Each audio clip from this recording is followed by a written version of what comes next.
اعوذ باللہ من الشیطان الرجیم بسم اللہ الرحمن الرحیم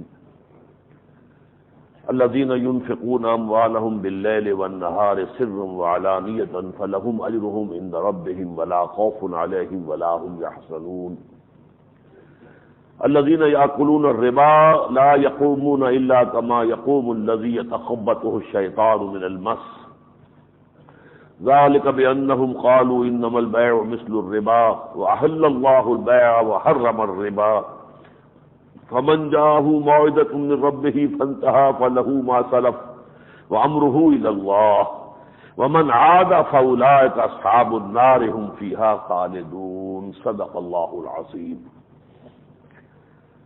سورہ بقرہ کا یہ جو رکوع ہے 38واں، اس کا اکثر و بیشتر حصہ جو ہے سن 9 ہجری میں نازل ہوا ہے۔ جیسا کہ میں نے کل بھی آپ سے کہا تھا، یہ تقریباً پوری صورت جو ہے یہ ہجرت کے فوراً بعد سے لے کر غزوہ بدر سے پہلے تک اس عرصے کے دوران تھوڑے تھوڑے حصے کر کے نازل ہوئی ہے۔ استثناءات دو ہیں، ایک یہ آیات جو اب آپ پڑھ رہے ہیں سود کی آخری حرمت کی آیات، اور ایک پھر ہم پڑھیں گے جو آخری 2 آیات ہیں سورہ مبارکہ کی۔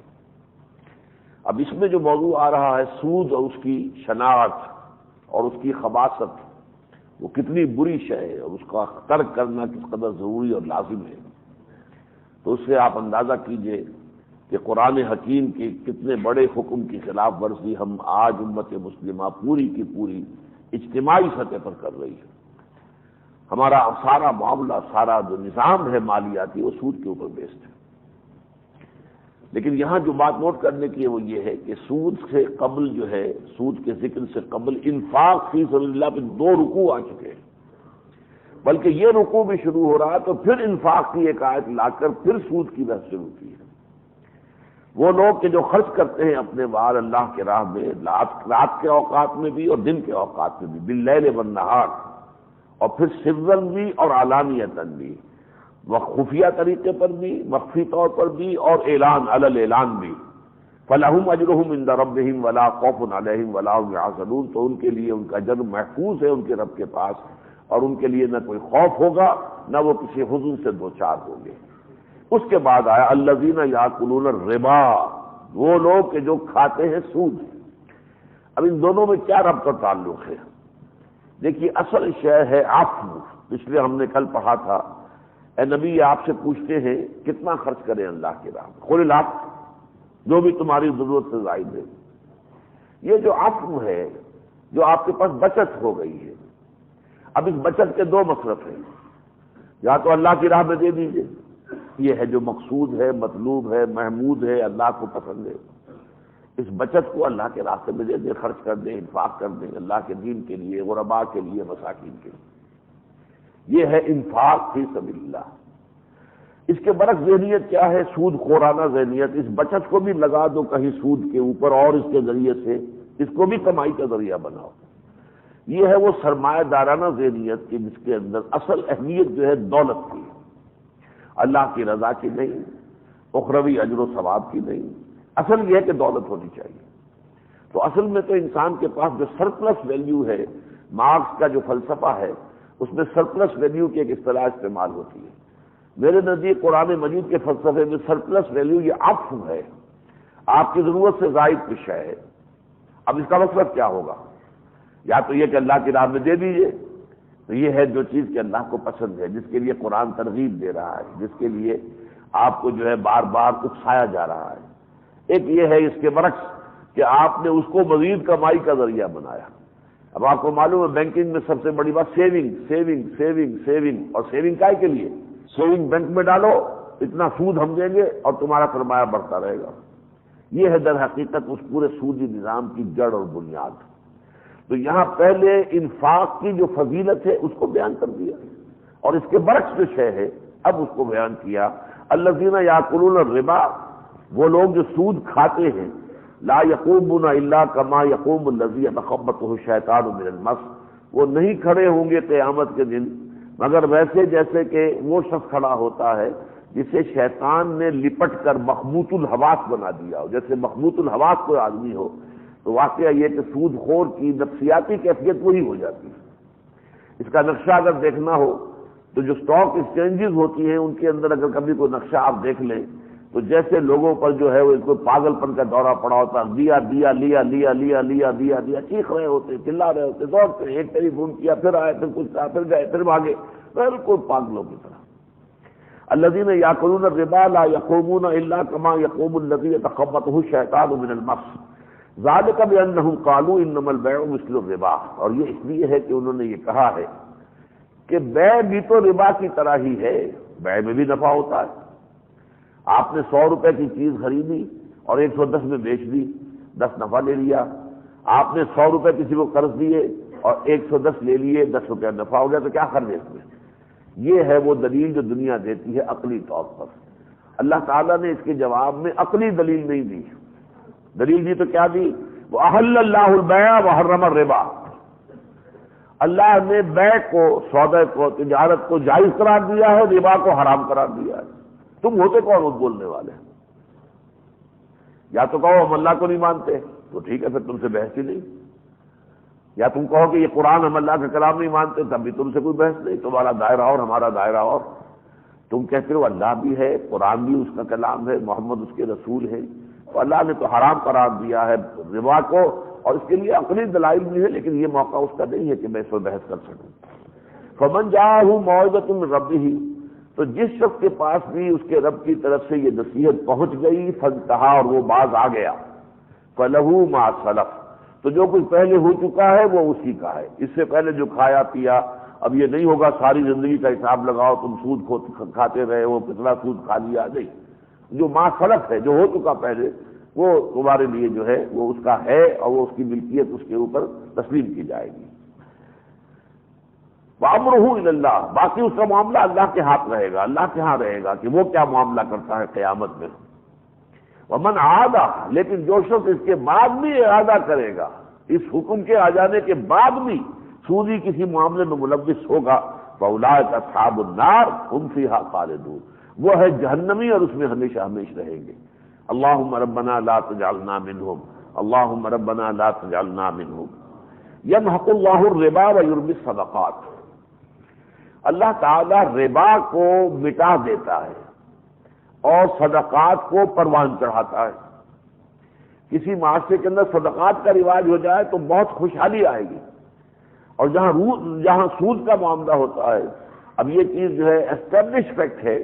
ایک شیخ ہوتے تھے، نام میں ان کا بھول رہا ہوں اس وقت، جنہوں نے کتاب لکھی تھی بغیر سود کے بینکاری پر، شیخ محمود احمد، انہوں نے اسٹیٹسٹکس کے ذریعے سے ثابت کیا ہے جتنا جتنا سود کی شرح بڑھتی ہے، ان ایمپلائمنٹ بھی بڑھتی جاتی ہے اور انفلیشن بھی بڑھتی جاتی ہے، افراط زر بھی بڑھے گا اور ان ایمپلائمنٹ بھی بڑھے گی۔ جیسے جیسے سود کی شرح کم ہوگی، ان ایمپلائمنٹ کم ہوگی، انفلیشن بھی کم ہوگی۔ لہذا بیسٹ آج کل کہا جاتا ہے کہ best interest rate is zero, interest ہو ہی نہ۔ یہ جو ہے اس چیز کو تسلیم کیا جاتا ہے کہ اکانومی کے اعتبار سے بہترین شکل یہی ہے۔ اس لیے آپ روز سنتے ہیں کہ چونکہ آج کل امریکہ کے اندر ریسیشن ہے، مالیاتی طور پر جو ہے حالات اچھے نہیں ہیں، تو انٹرسٹ ریٹ کم کرتے جا رہے ہیں تاکہ اکانومی بہتر ہو جائے۔ گویا کہ خود مانتے ہیں کہ سود جو ہے اس کا معاملہ برعکس ہے، سود جو ہے وہ اکانومی کو خراب کرتا ہے، بگاڑتا ہے، تباہ کرتا ہے۔ یمحق اللہ الربا، اللہ تعالیٰ مٹا دیتا ہے، برباد کر دیتا ہے سود کو، اور بڑھاتا ہے، پروان چڑھاتا ہے صدقات کو۔ واللہ لا یحب کل کفار اثیم، اور اللہ تعالیٰ کو ہرگز پسند نہیں ہے تمام ناشکرے اور گناہ گار لوگ۔ ان الذین آمنوا وعملوا الصالحات واقاموا الصلاة وآتوا الزکاة لهم اجرهم عند ربهم، بے شک وہ لوگ جو ایمان لائے، انہوں نے نیک عمل کیے، انہوں نے نماز قائم رکھی، زکوٰۃ ادا کی، ان کا اجر ان کے رب کے پاس محفوظ ہے۔ ولا خوف علیہم ولا هم یحزنون، ان پر نہ کوئی خوف ہوگا نہ وہ حزن سے دوچار ہوں گے۔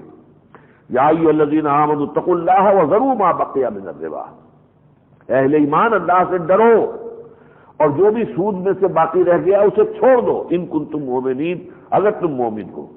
فإن لم تفعلوا، اور اگر تم نے ایسا نہ کیا، فاذنوا بحرب من اللہ ورسولہ، تو کان کھول کر سن لو، الٹیمیٹم ہے، اعلان جنگ ہے تمہارے خلاف اللہ اور اس کے رسول کی جانب سے۔ اب اس سے زیادہ سخت انداز قرآن مجید میں کسی چیز پر یہ انداز نہیں آیا، زنا پر نہیں آیا ہے، کسی چوری پر نہیں آیا ہے، یہ انداز ہے صرف سود پر آیا۔ اللہ اور اس کے رسول کی طرف اعلان جنگ۔ وَإِن تُمْ اگر تم توبہ کر لو، باز آ جاؤ، فَلَكُمْ رُؤُوسُ أَمْوَالِكُمْ تو تمہارے راس المال تمہیں دے دیے جائیں گے۔ آپ نے 10,000 روپیہ قرضہ دیا تھا، وہ 10,000 آپ کا واپس مل جائے گا بس، لیکن اس سے زیادہ سود کا معاملہ کوئی جو ہے وہ نہیں ہوگا۔ لا تظلمون ولا تظلمون، نہ تم ظلم کرو، سود لینا ظلم ہے، نہ تم پر ظلم کیا جائے یعنی تمہارا راس المال بھی مار لیا جائے، یہ بھی نہیں ہوگا۔ وَإِن كَانَ ذُو عُسْرَةٍ جو مقروض ہے تمہارا، اگر وہ تنگی میں ہے، وہ آپ کا جو قرض ہے وہ واپس نہیں کر سکتا، فَنَظِرَةٌ إِلَىٰ مَيْسَرَةٍ تو ذرا اس کے حالات کے اندر کشاکش پیدا ہونے تک کا انتظار کرو، اس کا ہاتھ کھل جائے، اس کے لیے ممکن ہو جائے کہ وہ آپ کی رقم واپس کر سکے، مہلت دو اسے۔ وَأَن تَصَدَّقُوا خَيْرًا لَكُمْ اور اگر تم صدقہ ہی کر دو تو یہ تو بہت ہی بہتر ہے تمہارے لیے۔ تم نے کسی کو قرض دیا تھا، اب اس کے حالات ایسے نہیں ہے کہ وہ قرض واپس کر سکے، تو صدقہ کر دو، معاف کر دو اس کو۔ صدقے سے بہتر تو کوئی شے نہیں ہے، اللہ تعالیٰ کا جو اجر ہوگا اس کا وہ تمہارے اس سود سے اور اس اصل زر کے آزادی سے کہیں بہتر ہوگا۔ ان کنتم تعلمون اگر تم سمجھتے ہو۔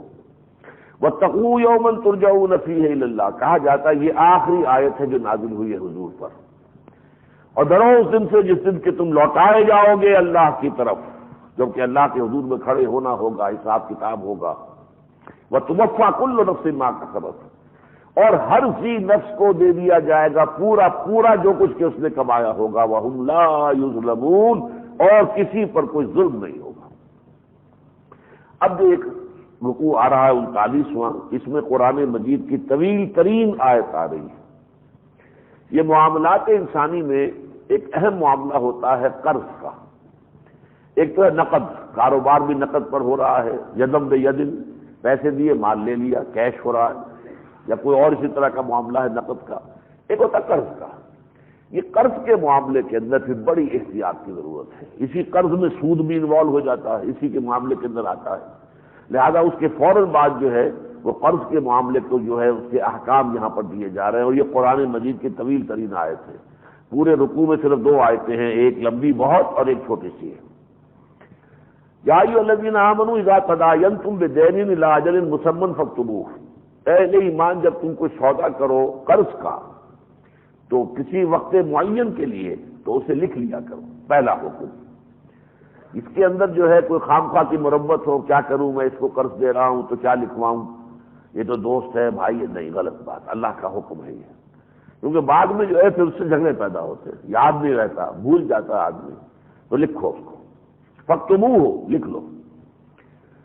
وَلْيَكْتُبْ بَيْنَكُمْ كَاتِبٌ بِالْعَدْلِ اور وہ جو وثیقہ لکھا جائے، دستاویز لکھی جائے، وہ تم نے کوئی لکھنے والا جو واقعی لکھنے سے واقف ہو وہ لکھے عدل کے ساتھ، کیونکہ لکھنے میں ذرا اونچ نیچ سے بڑا فرق واقع ہو جاتا ہے قانونی اعتبار سے۔ وَلَا يَأْبَ كَاتِبٌ أَن يَكْتُبَ كَمَا عَلَّمَهُ اللَّهُ فَلْيَكْتُبْ اور کوئی بھی جو کتابت کا فن جانتا ہو وہ انکار نہ کرے لکھنے سے، جیسے اللہ نے اسے سکھایا ہے لکھنا تو وہ لکھے۔ وَلْيُمْلِلِ الَّذِي عَلَيْهِ الْحَقُّ املا کرائے وہ جس کے ذمے قرض آئے گا، جس پر حق ہوگا وہ لکھوائے، لو بھائی یوں لکھو۔ وَلْيَتَّقِ اللَّهَ رَبَّهُ اور وہ بھی اللہ سے ڈرے، اللہ کا اپنے رب کا تقوی اختیار کرے۔ وَلَا يَبْخَسْ مِنْهُ شَيْئًا اور لکھواتے ہوئے کہیں ڈنڈی نہ مار جائے، کوئی کمی نہ کر جائے۔ فَإِنْ كَانَ الَّذِي عَلَيْهِ الْحَقُّ صَفِيحًا أَوْ ضَعِيفًا پھر اگر وہ شخص کے جس کے ذمے وہ آ رہا ہے قرض، ادائیگی جس کے ذمے ہوگی، اگر وہ چھوٹا ہے، بے سمجھ ہے، ناسمجھ ہے، یا ضعیف ہے، بہت کمزور ہے، اور لا یستطیع ان یمل یا اس کو استطاعت نہیں ہے کہ وہ املا کرائے کہ یہ دستاویز اس طرح لکھی جائے، ہوا وہ خود نہیں کر سکتا، فلیملل ولیہ بالعدل تو کوئی بھی اس کی طرف سے اس کا جو بھی حمایتی ہے، مددگار ہے، اٹارنی ہے، کوئی بھی اٹارنی ہے جو دستاویزات لکھتے ہیں وہ لکھے عدل کے ساتھ۔ واستشہدوا شہیدین من رجالکم اور دوسرا حکم، قرض کے کسی بھی معاملے پر 2 گواہ بنا لو، اپنے مردوں میں سے 2 گواہ۔ فَإِن لَّمْ يَكُونَا رَجُلَيْنِ اور اگر 2 مرد جو ہیں وہ اگر دستیاب نہ ہو فَرَجُلٌ تو 1 مرد وامرأتان اور 2 عورتیں، ممن ترضون من الشہداء ان لوگوں میں سے کہ جنہیں تم بحیثیت گواہ کے پسند کرو۔ دونوں کے نزدیک، دونوں پارٹیز کے نزدیک وہ معتمد علیہ ہو، اعتبار کرتے ہوں وہ ان پر، اور وہ گواہی جو ہے اس کے اوپر ثبت کریں، یا دو مرد یا ایک مرد تو پھر دو عورتیں۔ دو عورتوں کی حکمت بیان کی، ان تضل احداہما فتذکر احداہما الاخری، مبادا ان میں سے کوئی ایک بھول جائے تو پھر یاد کرا دے انہیں دوسری۔ اب یہاں جہاں تک تو ہے اصولی بات کہ بھول جانے کا معاملہ مردوں کے لیے بھی ممکن ہے، عورتوں کے لیے بھی ممکن ہے، صحیح بات ہے، لیکن یہاں پر معاملہ ہوگا کہ جو جنرل جو رولز ہیں ایوریج کے، آن دی ایوریج عورت کے اندر نسیان کا مادہ اللہ نے زیادہ رکھا ہے۔ پیدا اس نے کیا، وہ جانتا ہے میں نے کس میں کیا رکھا ہے۔ بعض چیزیں عورت میں زیادہ رکھی ہیں، درد برداشت کرنے کا مادہ جتنا عورت میں مرد میں نہیں ہے، مرد چیخے گا، اور عورت کو تو آپ کو معلوم ہے درد سے ولادت کا جو درد ہوتا ہے وہ اسے برداشت کرنا ہوتا ہے غریب کو، تو اس کے اندر درد کو برداشت کرنے کا مادہ اللہ نے زیادہ رکھ دیا ہے، لیکن جسمانی قوت جو ہے وہ مرد کے اندر زیادہ رکھی ہے، یہ اللہ کی تخلیق ہے۔ اسی طریقے سے نسیان کا مادہ عورت میں زیادہ رکھا، کیوں رکھا ہے؟ اس لیے کہ عورت کو نمبر 2 رول پلے کرنا ہے۔ الرجال قوامون علی النساء، گھر کا سربراہ کون ہوگا؟ شوہر ہوگا، مرد ہوگا، بیوی کی حیثیت وزیر کی ہوگی نا۔ اب جو بھی نمبر 2 ہوتا ہے اسے اکثر اوقات اس کے جذبات جو ہیں ان کے اوپر جو ہے بڑی ایک آزمائش آ جاتی ہے۔ اس عورت کی بھی ایک رائے ہے، شوہر کی بھی ایک رائے ہے، شوہر کی رائے ماننی پڑے گی، اپنی رائے جو ہے نیچے رکھنی پڑے گی۔ جو شخص اپنی رائے نیچے رکھنے پر مجبور ہو اس کی طبیعت کے اندر اس سے کوئی ملال پیدا ہوگا کہ نہیں ہوگا؟ اب اگر نسیان نہ ہو تو یہ چیزیں بڑھتے بڑھتے یاد ماضی عذاب ہے یا رب چھین دے مجھ سے حافظہ میرا، یہ جو ہے اس کا بھول جانا بہتر ہوتا ہے، اسی سے پھر وہ جو گھریلو زندگی ہے، عائلی زندگی، وہ صحیح چلتی ہے۔ ولا یاب الشہداء اذا ما دعوا، اور جب گواہوں کو بلایا جائے گواہی کے لیے تو وہ انکار نہ کرے۔ ولا تسموا ان تكتبوه صغيرا او كبيرا الى اجل، اور دیکھو اہل ایمان مت سستی دکھاؤ لکھنے کے معاملے میں کہ نہ لکھو، خواہ وہ چھوٹی بات ہو یا بڑی بات۔ اجل معین، قرض دیا ہے تو طے کر لو بھائی 2 سال کے بعد دینا ہے، 1 سال بعد دینا ہے، فلاں تاریخ کو دینا ہے۔ ذالکم اقسط عند اللہ واقوم للشہادہ، یہ اللہ کے نزدیک انصاف سے بھی زیادہ قریب تر ہے اور شہادت کو قائم کرنے کے لیے بہت اہم ہے۔ یہ کہ صرف زبانی گواہی جو ہے جی میں نے تو اتنا وعدہ کیا تھا، میں نے فلاں تاریخ کا تو وعدہ نہیں کیا تھا دینے کا، بھائی یہ تحریر موجود ہے۔ شہادت جو ہے وہ یا کہ دستاویزات کی شہادت جو ہے وہ در حقیقت اقوام للشہادہ، اس سے جو گواہی ہے وہ بہت قائم ہو جاتی مضبوطی کے ساتھ۔ وعدنا اللہ ترتابو، اور یہ اس کے قریب ہے کہ تم جو ہے شک میں مبتلا نہیں ہوگے، الا ان تکون تجارت، ہاں لکھنے سے مستثنا ہے کہ تجارت ہو حاضرتن تدیرونہا بینکم، جو تم اپنے درمیان جو ہے لے کر چل رہے ہو، یعنی ایک دکان کے اوپر آپ گئے، آپ نے پیسے دیے، مال لے لیا، بات ختم ہو گئی، وہیں کا وہیں قصہ ختم، لہذا اس کو لکھنے کی ضرورت نہیں ہے۔ لیکن یہ کہ اگر لکھ لیا جائے تو حرج کوئی نہیں، اس کی وہ ذمہ داری نہیں ہے اس میں۔ آج آپ کو معلوم ہے کیش میمو ڈاکومنٹیشن جو بھی ہو رہی ہے پوری دنیا کے اندر، چھوٹی سی چھوٹی چیز آپ خریدتے ہیں امریکہ میں کہیں بھی، وہ آپ کو کیش میمو فوراً ملے گا، تاکہ اگر کسی وجہ سے آپ وہ چیز واپس کرنا چاہیں تو معلوم ہو کہ اس میں نقص نکلا جائے تو کیش میمو دکھائیں پہلے، کیش میمو کو دکھانے سے ہی در حقیقت بات آگے چلے گی۔ تو یہ بھی ہے اپنی جگہ، لیکن یہ لکھنا لازم نہیں ہے۔ الا ان تکون تجارت حاضرۃ تدیرونہا بینکم فلیس علیکم جناح ان تکتبوہا، تو کوئی حرج نہیں ہے تم پر، کوئی گناہ نہیں ہوگا کہ نہ لکھو اس کو۔ واشہدوا اذا تبایعتم، اور جب کوئی آئندہ کے لیے سودا کر لو تب بھی گواہ بنایا کرو۔ ولا یضار کاتب ولا شہید، اور نہ تو کوئی نقصان پہنچایا جائے کسی لکھنے والے کو نہ گواہ کو، یہ بھی ترجمہ ہوگا اس کا، اور نہ کوئی نقصان پہنچائے لکھنے والا اور نہ گواہی دینے والا، یہ ترجمہ بھی ہوگا، یہ دونوں ترجمے ممکن ہیں۔ وَإِن تفعلوا، اگر تم ایسا کرو گے، اس نے خواب کا گواہی دے دی میرے خلاف اور میرے اوپر جو ہے اتنی بڑی ڈگری آ گئی، اب آپ اس سے غصے ہو رہے ہیں، ناراض ہو رہے ہیں، یہ اگر کرو گے اگر تم تو فَإِن تفعلوا فَإِنَّهُ فُسُوقٌ بِكُمْ، اگر تم یہ کام کرو گے تو یہ بہت بڑے گناہ کی بات ہوگی تمہارے لیے۔ واتقوا اللہ، اللہ کا تقوی اختیار کرو، ویعلمکم اللہ، اللہ تمہیں سکھا رہا ہے، پڑھا رہا ہے، واللہ بکل شیء علیم، اللہ ہر چیز کا علم رکھتا ہے۔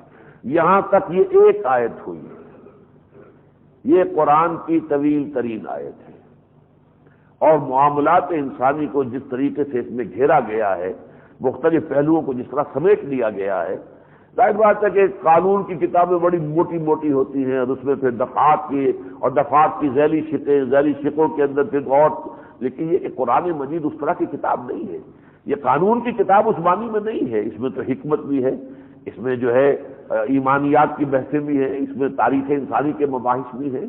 قرآن مجید کا جو قانونی آیات والا حصہ ہے وہ ایک پارے سے زیادہ نہیں ہے، 1/30 30واں حصہ ہوگا بمشکل کہ جو احکام جس سے ہو، لیکن وہ پھر اتنی گاڑی آیات ہیں کہ ان سے پھر جیسا کہ ہم پڑھیں گے سورہ نساء میں، وہ 4 آیتیں ہیں، لیکن ان 4 آیتوں کے اندر جو کچھ اللہ نے سمندر بند کیا ہوا ہے اس میں بڑی بڑی کتابیں لکھی گئی۔ علم فرائض جو ہے یعنی وراثت کے قوانین کی جو اس سے مستنبط ہوتے ہیں ان 4 آیتوں سے، ایک بڑا لمبا فن ہے، ہر عالم دین بھی اس کا جو ہے وہ ایکسپرٹ نہیں ہوتا جب تک کہ اس میں خصوصی تربیت اس نے حاصل نہ کی ہو۔ وَإِن كُنتُمْ عَلَىٰ سَفَرٍ، اب ایک استثناء ہے، اگر تم سفر پر ہو اور وہاں کوئی قرض کے معاملے کا صورت پیش آ جائے، وَلَمْ تَجِدُوا كَاتِبًا، اور وہاں پر کوئی کاتب بھی موجود نہ ہو کہ وہ لکھے، فَرِحَانٌ مَقْبُوضَةٌ، تو کوئی شے رہن رکھ لینی چاہیے، قبضے میں لے لینی چاہیے۔ آپ بھی سفر میں ہیں، دوسرا آدمی بھی سفر میں ہے، وہ کہیں کا ہے، آپ کہیں کے ہیں، آپ اس سے قرض لے رہے ہیں، نہ کوئی اب کاتب ہو سکتا ہے نہ لکھا جا سکتا ہے، تو کوئی شے آپ اپنی اس کے پاس رہن رکھ دیجئے، لو بھائی یہ رہن رکھ لو، جب میں یہ تمہارا قرض واپس کروں گا یہ مجھے دے دینا۔ فَإِنْ أَمِنَ بَعْضُكُمْ بَعْضًا، اور اگر ایک دوسرے کے اوپر تم اعتماد کرو، فَلْيُؤَدِّ الَّذِي اؤْتُمِنَ أَمَانَتَهُ وَلْيَتَّقِ اللَّهَ رَبَّهُ، تو پھر جس شخص کے پاس وہ امانت رکھوائی گئی تھی وہ ٹھیک ٹھیک ادا کرے۔ اب قرض گویا کہ ایک امانت ہو گیا، یعنی جبکہ میں آپ سے کوئی شے رہن نہیں رکھوا رہا اور قرض دے رہا ہوں آپ کو، تو یہ گویا کہ ایک طرح کے امانت کے درجے میں ہے، میری آپ کے پاس ہے، جب بھی ہو جلد از جلد آپ کو وہ لوٹا دینی چاہیے۔ وَلْيَتَّقِ اللَّهَ رَبَّهُ، اور اسے چاہیے کہ اللہ کا تقوی اختیار کرے جو اس کا رب ہے۔ وَلَا تَكْتُمُوا الشَّهَادَةَ، اور دیکھو کبھی بھی گواہی کو نہ چھپانا۔ وَمَن يَكْتُمْهَا فَإِنَّهُ آثِمٌ قَلْبُهُ، اور جو شخص بھی گواہی کو چھپائے گا تو وہ اپنے دل کو گناہ گار بنائے گا۔ وَاللَّهُ بِمَا تَعْمَلُونَ عَلِيمٌ، اور جو کچھ تم کر رہے ہو اللہ اس سے باخبر ہے، اللہ کے علم میں ہے۔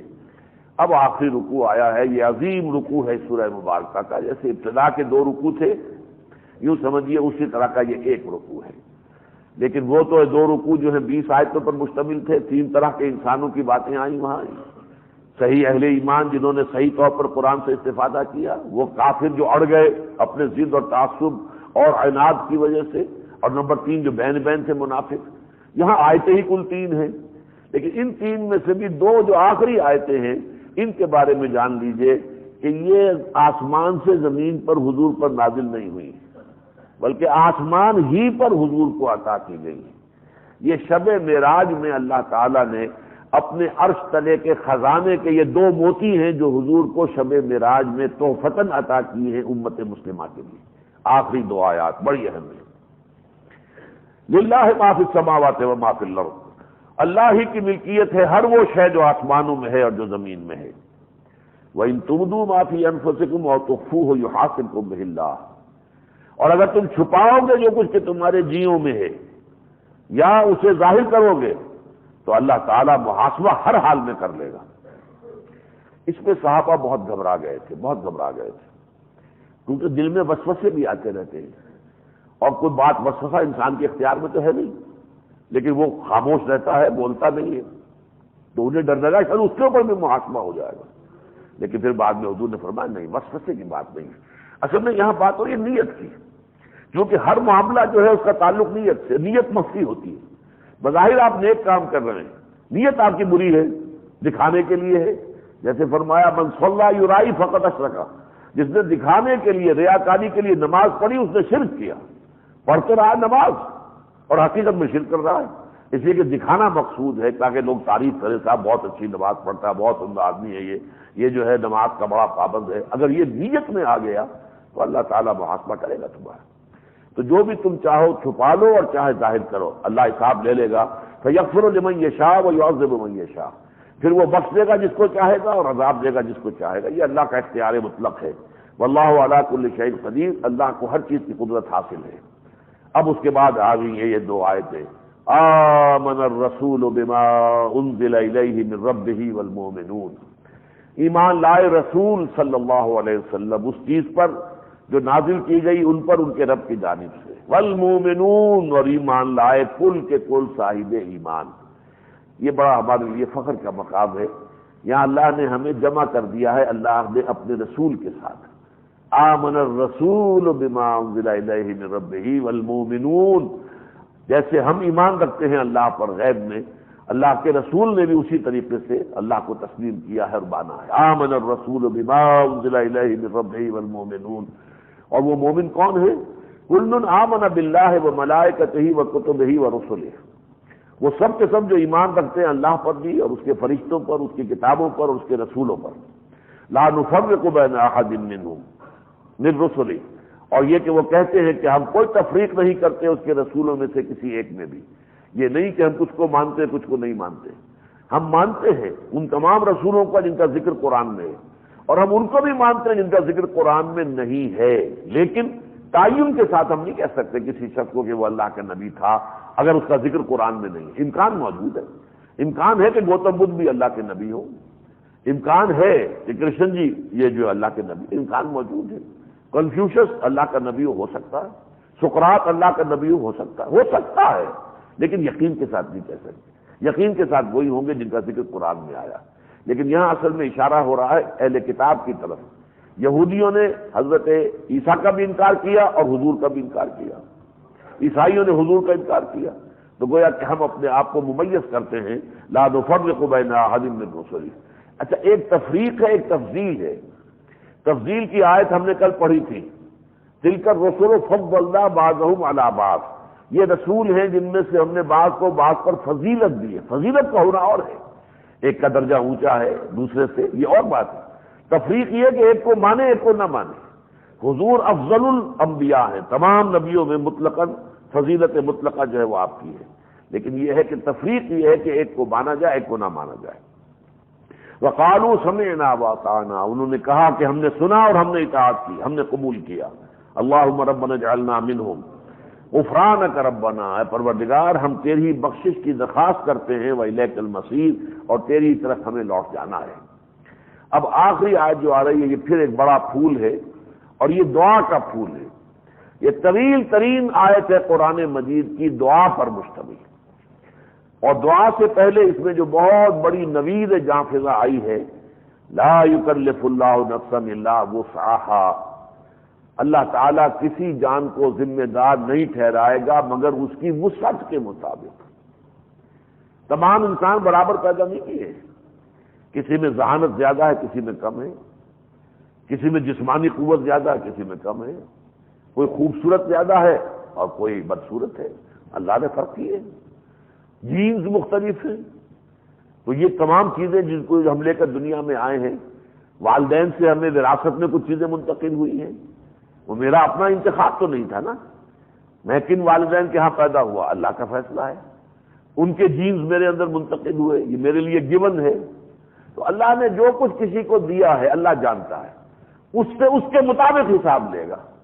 اللہ کے ہاں وہ اندھے کی لاٹھی نہیں ہے کہ جو چلے تو ہر ایک کو برابر جو ہے اس کے اوپر وہ چل جائے، نہیں، اللہ دیکھے گا کس شخص کو ہم نے کیا دیا تھا، کیا صلاحیتیں تھیں، کیا اس پر ہماری عنایتیں تھیں، کیا اس کی کیپیبلٹیز تھیں، کیا اس میں پوٹینشیلٹیز تھیں، تو یہ اس کے حساب سے حساب لے گا۔ یہ اس کے محاسبے کا معاملہ جو ہے، لا یکلف اللہ نفسا الا وسعها لہا ما کسبت وعلیہا ما اکتسبت، البتہ وہ جان جو کچھ کمائے گی اپنے لیے وہ اسی کے لیے ہوگا، جو اپنے اوپر وبال جو ہے وہ لے گی وہ بھی اسی پر آئے گا، برائی کمائے گی اسی کے ذمہ ہوگی، بھلائی کمائے گی وہ بھی اسی کا، اس کا جو فائدہ اسی کو پہنچے گا۔ اب دعا شروع ہوتی ہے، ربنا لا تؤاخذنا ان نسینا او اخطانا، اے رب ہمارے ہم سے مواخذہ نہ کیجو ان معاملات میں جن میں ہم سے بھول چوک ہو جائے۔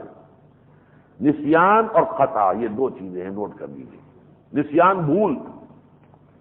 اب آپ کو معلوم ہے آج کل روزہ ہے، اگرچہ آج کل تو چونکہ وہ بھول ہوتی نہیں ہے، اتنی شدید پیاس لگتی ہی نہیں ہے کہ بھول کے پانی پی رہے آدمی، لیکن گرمیوں میں تو کبھی کبھی بھول ایسی ہو ہی جاتی تھی کہ آدمی بھول جاتا ہے کہ روزہ ہے میرا، آپ کو پانی پی لیا تھوڑا سا، بعد میں چھوڑا یہ کیا میں نے کیا ہے، غلط ہو گیا۔ تو بھول نسیان تو انسان کے ساتھ ہے، الانسان مرکب من الخطاء والنسیان، یہ دونوں چیزیں انسان کے خمیر میں گوندھی ہوئی ہیں، جس مٹی سے، جیسے آٹے سے روٹی پکتی ہے، جس مٹی سے ہم بنے ہیں اس کے اندر گوندھی ہوئی چیزیں ہیں، نسیان بھی اور خطا بھی۔ خطا کسے کہتے ہیں؟ چوک جانا، یعنی آپ نشانہ لگا رہے ہیں اور آپ تو اپنی امکانی جو کوشش کرتے ہیں، ہر نشانہ باز چاہتا ہے ٹھیک نشانے پر گولی لگے، لیکن وہ نشانہ ادھر ادھر ہو گیا، اب کیا کریں آپ کا احتیاط نہیں، یہ خطا ہے، ایک بھول اور ایک خطا۔ اے پروردگار ہم سے حساب نہ لیجو، مواخذہ نہ کیجو نسیان اور خطا پر۔ اور یہ چیز پھر کہی ہے حضور نے، اللہ تعالیٰ نے میری امت کے نسیان اور خطا سے تجاوز اختیار کر لیا ہے، اس کے بارے میں کوئی بات کچھ نہیں ہوگی۔ ربنا ولا تحمل علینا اصرا کما حملتہ علی الذین من قبلنا، اور اے رب ہمارے ہم پر وہ بوجھ نہ ڈالیو کہ جو تو نے جیسے کہ ہم سے پہلی امتوں پر ڈالے ہیں۔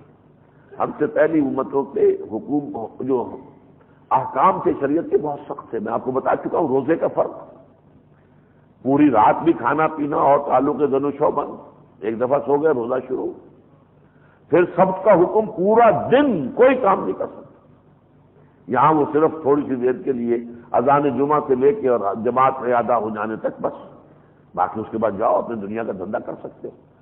ولا تحمل علینا اصرا کما حملتہ علی الذین من قبلنا ربنا ولا تحملنا ما لا طاقت لنا به، اے پروردگار ہم پر وہ ذمہ داریاں نہ ڈالیو، وہ بوجھ نہ ڈالیو کہ جس کی ہمارے اندر طاقت نہ ہو۔ واعف عنا، اور ہم نے معاف کیجو، واغفر لنا، اور ہمیں بخش دیجو، ورحمنا، اور ہم پر اپنی رحمت کی چادر ڈال دیجو، انت مولانا، تو ہی ہمارا رب ہے، مولا ہے، حمایتی ہے، مددگار ہے، فانصرنا علی القوم الکافرین، بس ہماری مدد فرما کافروں کے مقابلے میں۔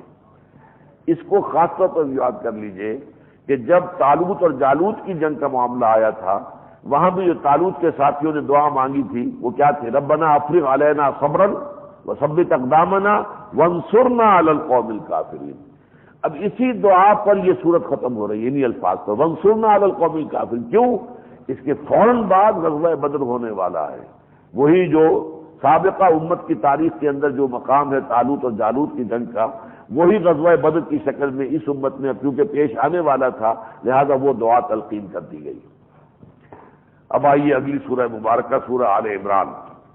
میں نے آپ کو بتایا تھا کہ یہ ایک جوڑے کی شکل میں ہے، سورہ بقرہ اور سورہ آل عمران۔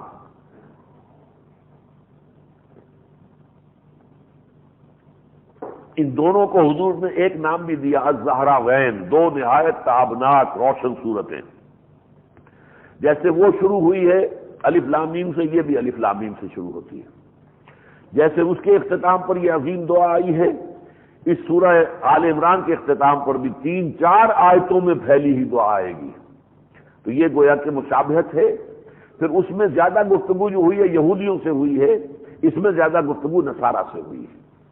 اس کے بھی 2 حصے ہیں، پہلے حصے کے اندر مرکزی جو گفتگو ہے وہ نصارہ سے، عیسائیوں سے ہے، اور اس کے بعد جو ہے عیسائیوں اور یہودیوں دونوں کو مخاطب کر کے یکجا کر کے یا اہل الکتاب پھر خطاب ہے، اور اگلے نصف کے اندر دوسرے نصف میں سارا خطاب امت مسلمہ سے، بالکل جیسے 2 حصے وہاں تھے ویسے 2 حصے یہاں ہیں، بلکہ یہاں تو اتنے مکمل ہیں کہ 20 رکوع ہیں، 10 رکوع پہلے حصے میں، 10 رکوع بعد کے حصے میں۔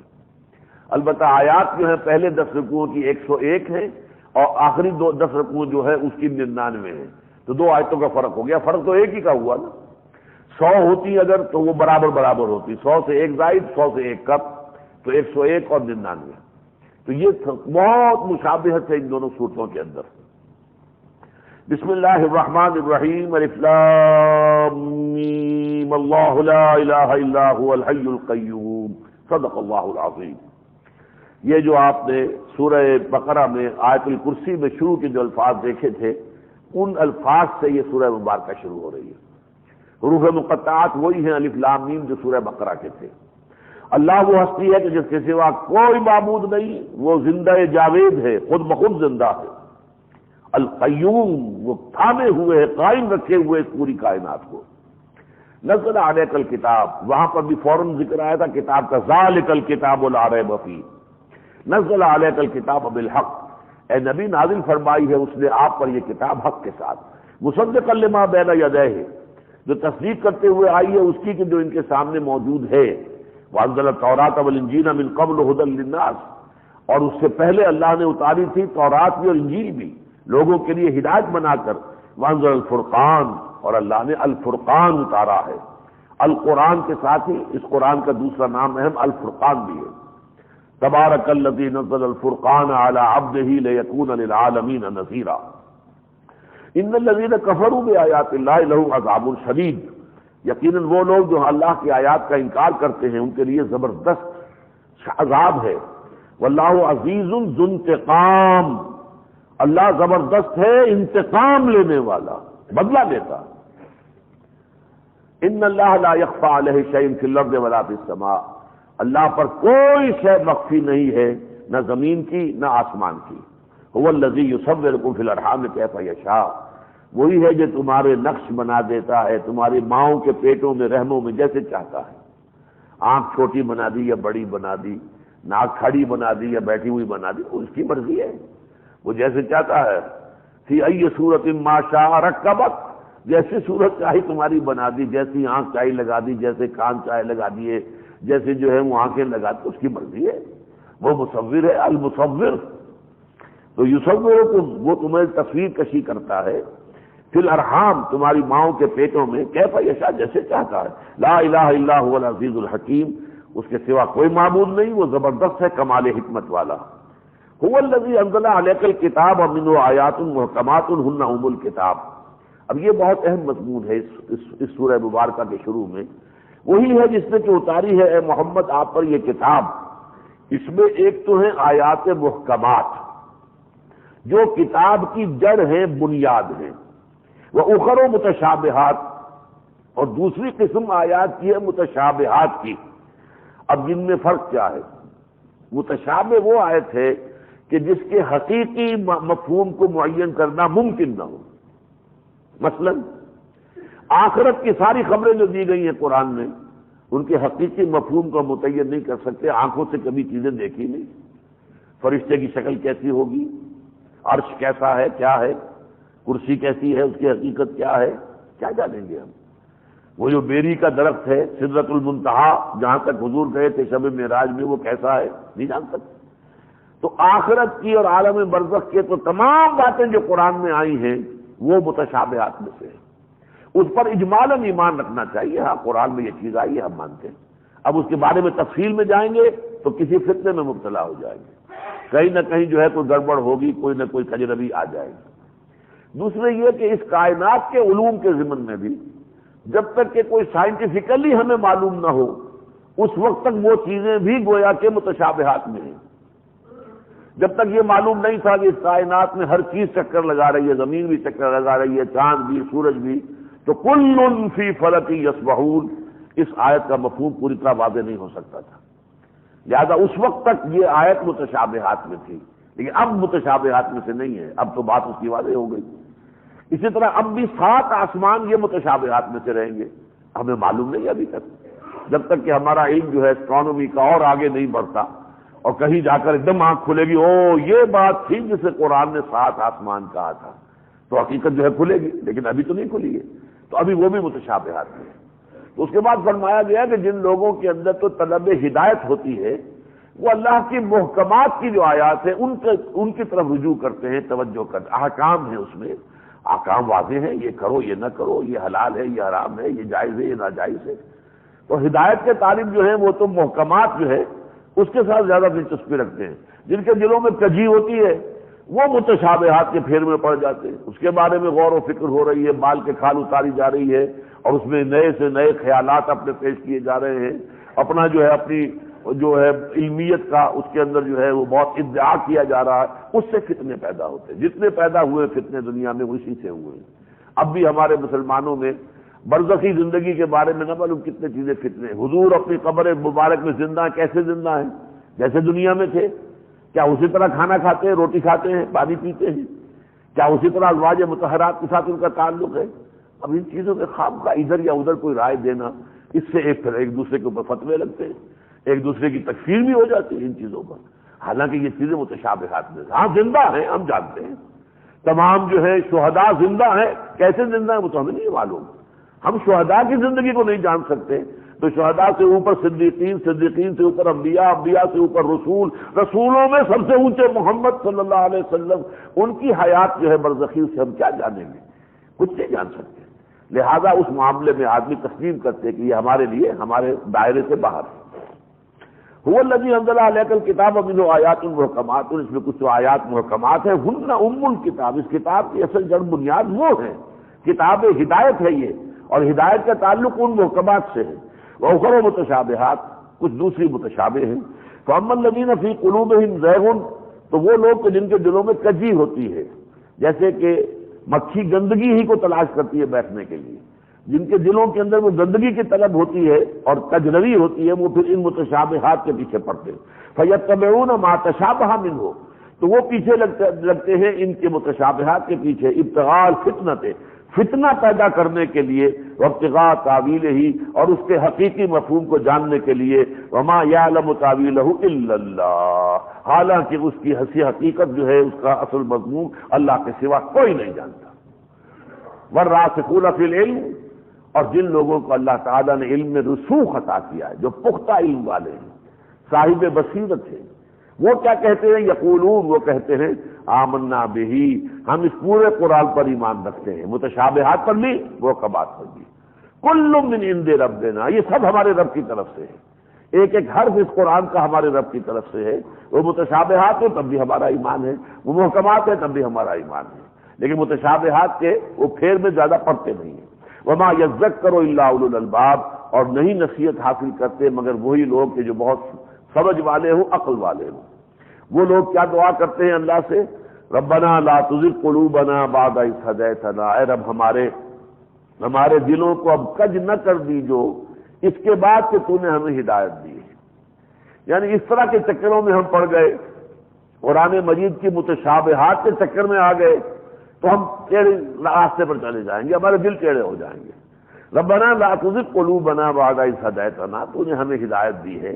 بلکہ اس کے ضمن میں بھی وہ دعا جو جنت میں داخلے کے وقت جو ہے لوگوں کی زبان پر ہوگی، الحمدللہ الذی ہدانا لہذا وما کنا لنہتدی لولا ان ہدانا اللہ، کل شکر اس اللہ کا ہے جس نے ہمیں ہدایت عطا فرمائی۔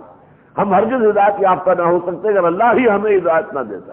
اور اس کے بعد یہ کہ اب اے اللہ تو نے جو ہدایت ہمیں دی ہے اس پر استقامت عطا فرما، اب ہمارے دلوں کو کج نہ ہونے دے، ہمارے دل تیری انگلیوں کے مابین ہیں۔ حضور نے فرمایا تمام انسانوں کے دل اللہ کی دو انگلیوں کے مابین ہیں، جدھر چاہتا پھیر دیتا۔ ہمارے دلوں کو ایمان کی طرف، یقین کی طرف، اور جہاد فی سبیل اللہ کی طرف، تقویٰ کی طرف، احسان کی طرف پھیر دے۔ ربنا لا تزغ قلوبنا بعد اذ ہدیتنا، پروردگار ہمارے دلوں کو کج نہ کر اس کے بعد کہ تو نے ہمیں ہدایت دی۔ وہب لنا من لدنک رحمہ، اور اپنے خاص فضل سے، اپنے خزانہ فیض سے ہمیں رحمت عطا فرما، انک انت الوہاب، یقیناً تو ہی ہے عطا کرنے والا، بخشنے والا۔ ربنا انک جامع الناس لیوم لا ریب فیہ، اے رب ہمارے یقیناً تو جمع کرنے والا ہے لوگوں کا، وہ کچھ لوگوں کو اس دن کے جس میں کوئی شک نہیں، قیامت کے دن میں کوئی شک نہیں، وہ آ کر رہے گا اور تمام انسانوں کو اس دن جمع کرے گا۔ ان اللہ لا یخلف المیعاد، یقیناً اللہ تعالیٰ اپنے وعدے کی خلاف ورزی کرنے والا نہیں ہے۔ اس نے قرآن مجید میں کتنی پختگی کے ساتھ کہا کہ وہ دن آ کر رہے گا اور تم سب کو میں جمع کروں گا، میدان حشر میں تم آؤ گے، تمہارا حساب کتاب ہوگا۔ اللہ تعالیٰ اپنے وعدے کی خلاف ورزی کرنے والا نہیں ہے۔ بارک اللہ لی ولکم فی القرآن العظیم ونفعنی وإیاکم بالآیات والذکر الحکیم۔